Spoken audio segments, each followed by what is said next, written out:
Hi friends, இப்போ நம்ம பார்க்க போகிறது மசாலா அரைச்சி விட்டு சிக்கன் குழம்பு.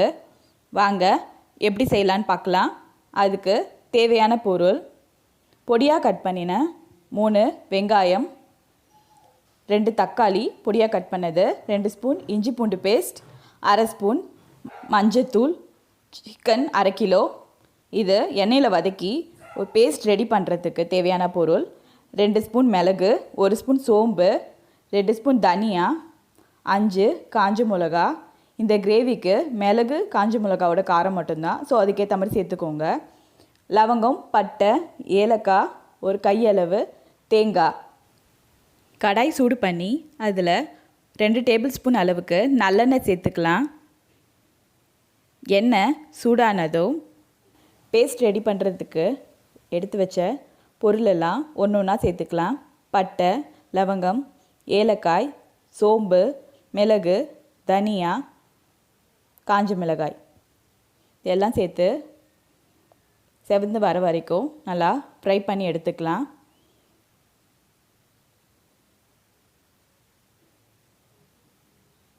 இந்த அளவுக்கு கலர் மாறி வந்ததும் கடைசியாக தேங்காவை சேர்த்துக்கலாம்.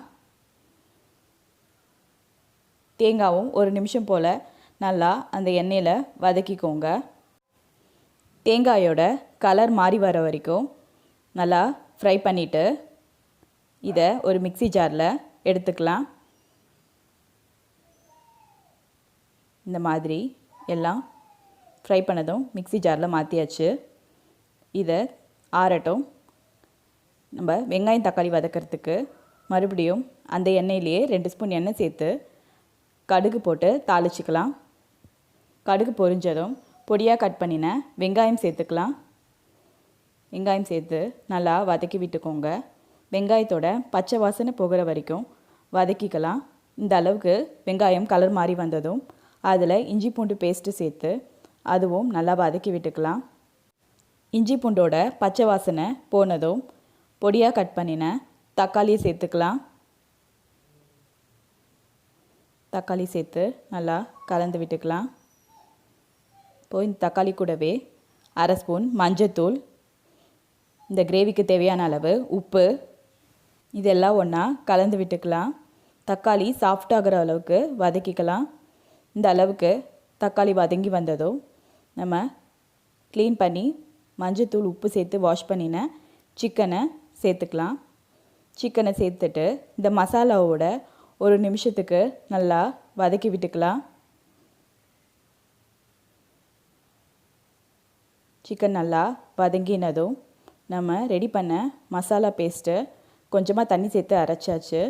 அதை இந்த சிக்கனோட சேர்த்துக்கலாம். மிக்ஸி ஜாரில் கொஞ்சமாக தண்ணி சேர்த்து அதுவும் இதில் சேர்த்து விட்டுடலாம். சேர்த்துட்டு ஒன்றா எல்லாம் கலந்து விட்டுக்கலாம். கலந்துட்டு இந்த கிரேவிக்கு தேவையான அளவு தண்ணி சேர்த்துக்கலாம். இந்த கிரேவி கொஞ்சம் திக்காக இருந்தால் தான் நல்லாயிருக்கும். அதுக்கு தேவையான அளவு தண்ணி சேர்த்து சிக்கன் குழம்பு கொதிக்கட்டும். அது வரைக்கும் வெயிட் பண்ணலாம். சிக்கன் கொதிக்க ஆரம்பித்ததும் அதில் மூடி போட்டு ஒரு 10 நிமிஷம் மீடியம் ஹீட்டில் குக் பண்ணி பார்க்கலாம். பாருங்கள், இந்த அளவுக்கு கிரேவி திக்காகிருக்கு. இதான் கரெக்டான பக்குவம். சிக்கனும் நல்லா குக் ஆகிடுச்சு. இப்போது இதில் கொஞ்சமாக கருவேப்பிலை, கொத்தமல்லி தூவி இறக்கினா மசாலா அரைச்சி விட்ட சிக்கன் குழம்பு ரெடி.